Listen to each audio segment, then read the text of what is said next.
Hey y'all, today we're making red beans and rice for the pantry.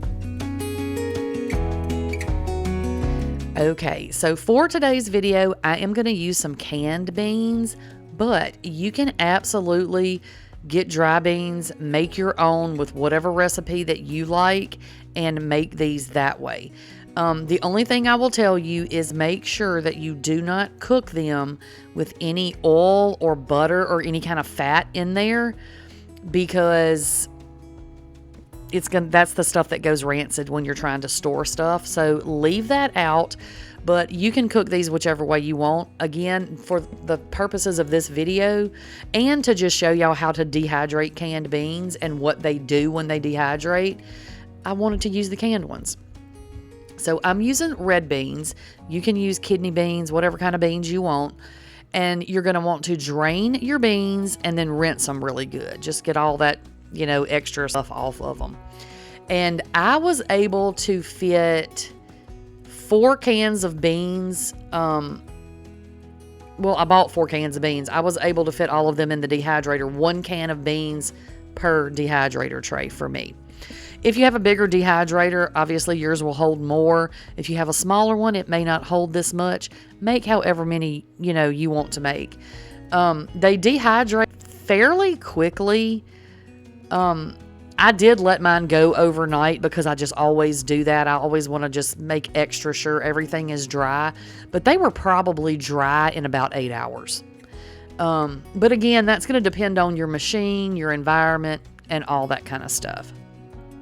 So this video is showing y'all how to make a shelf-stable red beans and rice, but I wanted to make sure that y'all know how to dehydrate the beans so you'll know how to use the beans in whatever recipe you want to use them, because I have some other recipes I'm going to use beans in, so that's coming up too. But again, I just wanted to show y'all this. Now, these are... They're good when you make them, but if you're expecting that these are going to taste like your homemade red beans and rice straight out of the pot or straight out of the crock pot, they're not, because we're not going to have like that thick juice that you get with red beans, which is one of my favorite things about it. But several of y'all had asked me for some like meals in a jar that would be good for like hurricane season or any kind of emergency situation where maybe you don't have power. And so I wanted to come up with some things like that for y'all. So I thought, what better thing than red beans and rice? That's super easy to do. So look, I dropped some beans down in the middle. But anyway, if you're just going to go backpacking like short-term stuff, then you can cook them however you want to and dehydrate stuff. We may do some of those meals, but those meals just won't be shelf-stable for a long time. But anyway, I digress. We're not talking about that. So we're going to dehydrate these 125 degrees Fahrenheit until they're completely dehydrated. Like I said, I let mine go overnight, but probably a good 6 to 8 hours is about all that it probably will need. Just make sure that they're completely dehydrated, y'all. Now, as you can see, when you cook or when you dehydrate beans, they split. The reason for that is because the skins like hold a lot of moisture. Excuse me, I'm choking to death. So when they dehydrate, the skin shrinks. Lord, y'all, excuse me. And so your beans will split like that. But funny enough, if you watch to the end of the video when I rehydrate these beans, they kind of go back together again. It's really kind of neat. So anyway, once I get my beans all dehydrated, I go ahead. Y'all know that if you've watched me, I do this every video. But, on the offhand chance there's somebody new watching, I want to make sure that I cover all the steps. So I always put mine onto a parchment lined cookie sheet, or you can just put it on a cookie sheet. It doesn't matter, but it's easier to transfer with the parchment paper. That's why I use that.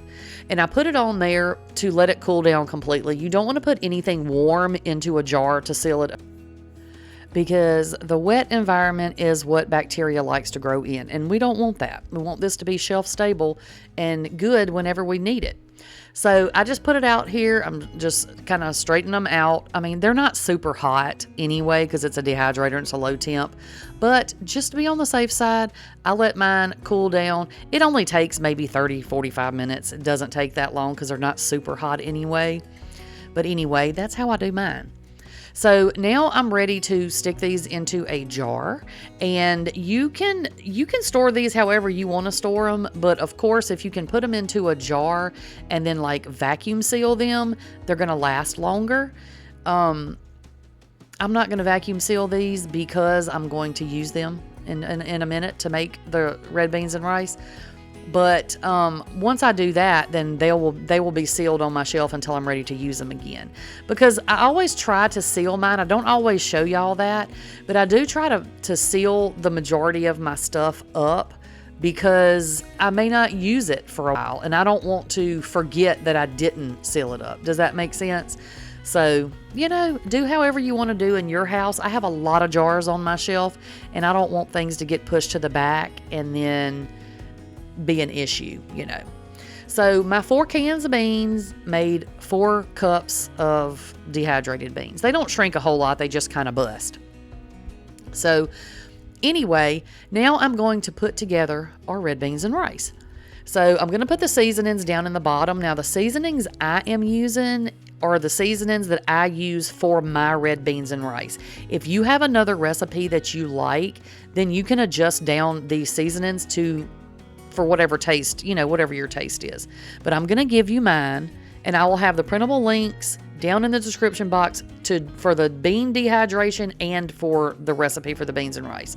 So I added in a tablespoon of chicken bouillon powder, and then I'm adding in a teaspoon of garlic powder and a teaspoon of onion powder. Then I'm going to add in a teaspoon of butter powder. You don't have to use butter powder if you don't want to. You can add a little bit of butter if you use that in your red beans and rice. You can add that when you cook it if you want to, but I want to try to make this as shelf stable as I can. So then I ended up adding about a teaspoon of salt and pepper. And that is it for the, my little fine seasonings. So now we're going to add the stars of the show in. So we're going to add in some minute rice. Now this is my homemade minute rice. And yes, you can go buy it at the store, but the reason I make my own is because I use a particular kind of rice that does not have a minute rice version. So I make my own. I'll try to remember to link that video for y'all if you want to learn how to make your own. So half of a cup of the minute rice, or quick rice, instant rice, whatever you call it, wherever you're at. And then I'm going to add in 1 cup of the beans. Okay. So this is the ratio that I like with my beans and rice. If you don't like much rice, you can do less rice. You can do more beans. However you want to do it is just fine.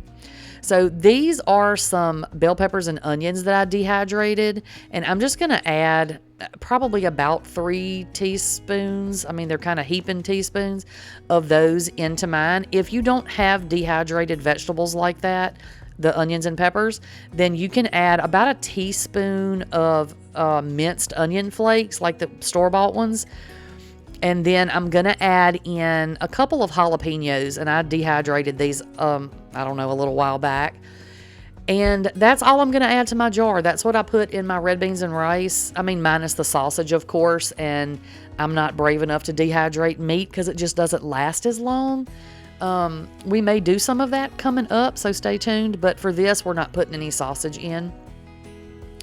All right, so to make these, get you a container. This jar is not big enough to hold this once it rehydrates, okay? So there's all our stuff right there in our jar. We're going to dump this into some sort of a bowl, and then you're going to add in 1.5 cups of boiling water. So equal parts your dry ingredients to your water. Now, if you want a little bit of extra liquid, you can add a little bit more. It's not going to hurt it. It's red beans and rice. But I added about 1.5 cups of the boiling water. You can add cold water and sit these in the refrigerator overnight to rehydrate.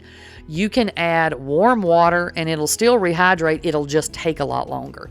It took probably about 15 minutes or so for mine to rehydrate with the boiling water. So, I mean, and that's, you know, it's going to depend on how much you have and all that kind of stuff. But that is our beans rehydrated. Like I said, I see how the beans look like they came back together though, y'all. They don't even look like they split. They look just like whole beans. It's the weirdest thing. But anyway, like I said, you're not going to have that thick broth that you get in homemade red beans because we didn't cook it that way. You could also, instead of boiling water, you can add broth to this to rehydrate, and that'll get a little extra flavor too. So I hope that y'all enjoyed this. Several of y'all had asked me for some shelf-stable meals for like emergency situations. So I hope that y'all enjoyed this video. That is all I have for y'all today, and I will catch y'all on the next one. Bye, y'all.